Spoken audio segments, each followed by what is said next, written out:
The soft tapping of calculator keys filled the quiet space of my small office as I meticulously reviewed the final numbers of a financial report.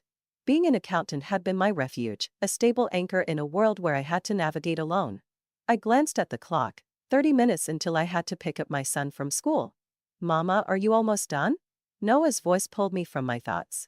My 10-year-old son stood in the doorway, his deep brown eyes filled with curiosity and patience.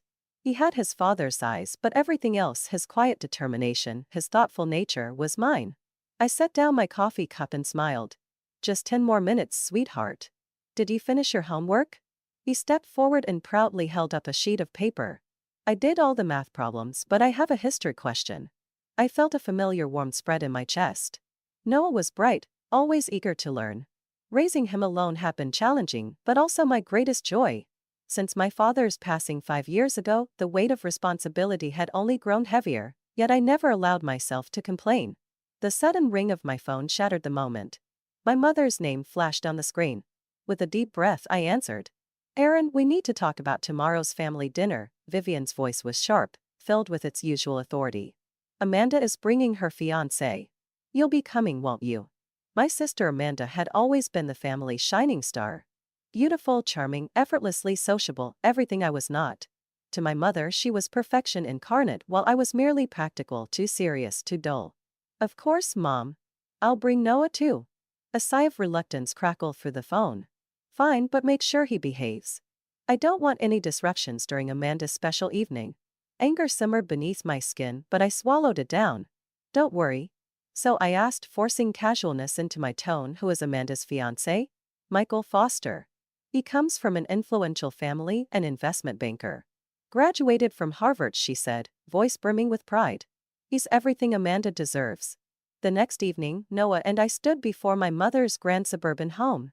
I tightened my grip on his small shoulder. "It's okay, Mom," Noah whispered. "I know Grandma and Aunt Amanda don't like us much." A painful knot formed in my chest. Children saw more than we gave them credit for.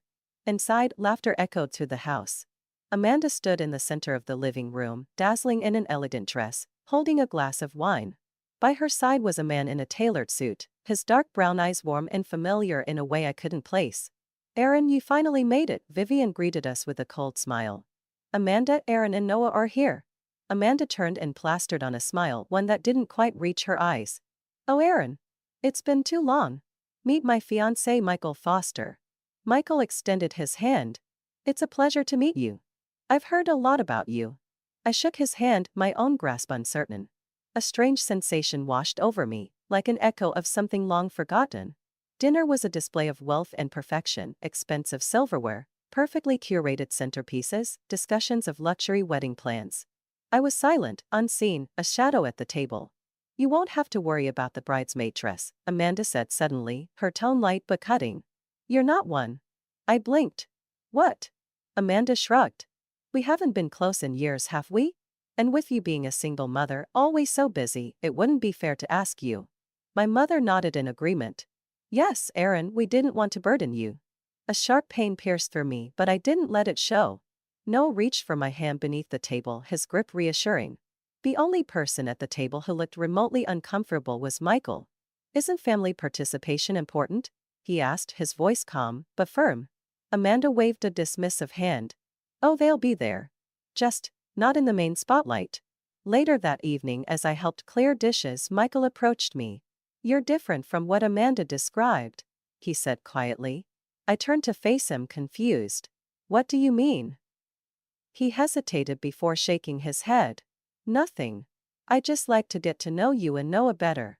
The next week he called me. "Aaron, I'd like you to be the maid of honor." I nearly dropped the phone. But Amanda didn't even choose me as a bridesmaid. I asked her myself. Family is important. My mother was livid. Amanda is in tears. How could you do this to her? "I didn't do anything," I said calmly. Michael asked me. "This is Amanda's day, Aaron. You always make yourself look like a victim." The day of the wedding, I stood quietly behind Amanda as she prepared to walk down the aisle. Michael met my gaze across the room. A softness there that unnerved me. At the reception, Amanda took the microphone. "This is my sister Erin," she announced, her tone falsely sweet. "She's a single mother. She's never been loved by anyone. Laughter rippled through the room. A cold numbness spread through me.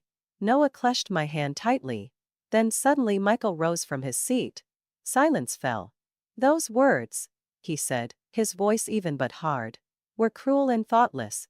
And I won't be part of a family that thinks that way. Amanda's smile faltered. What? Michael turned to the crowd. 10 years ago, my sister Caroline was battling leukemia. She was comforted by a volunteer, a kind, strong woman named Erin, and her young son, who brought her drawings and laughter in her last days. I gasped. Caroline. Of course. The memories rushed back. She had been so young, so full of life despite her illness. Michael's voice softened. I have been searching for the woman who helped my sister. And now I won't let her walk away. He reached for my hand. Let's leave together. Tears welled in my eyes. I took his hand and Noah grabbed onto his other one. Behind us, Amanda shrieked. My mother shouted. But I didn't look back. 1 year later, I stood in front of my new office. The sign read Johnson Financial Services. Noah, now 11, grinned beside me.